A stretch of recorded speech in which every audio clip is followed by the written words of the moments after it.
dalam laga final kejuaraan Voli Pantai Asia Pasifik tahun 2015 di venue Voli Pantai Jakabaring Sport City, Sabtu 17 Oktober 2015, mempertemukan tim Voli Pantai Putra Cina melawan tim Voli Pantai Putra Kazakhstan.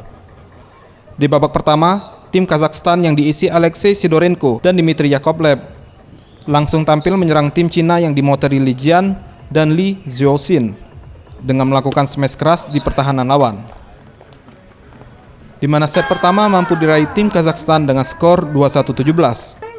Di babak kedua, permainan tim Kazakhstan sedikit mengendur dan momen ini langsung dimanfaatkan tim Cina untuk mengambil poin dan berhasil merebut set kedua dengan skor 21-16.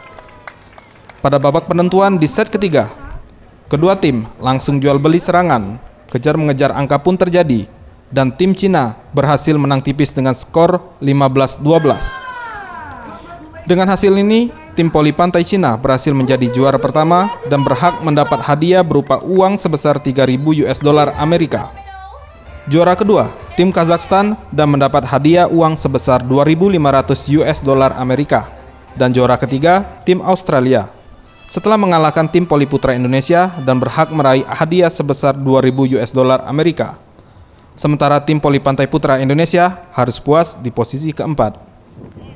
Rizky Hidayat, Septian Rizky, Sriwijaya TV.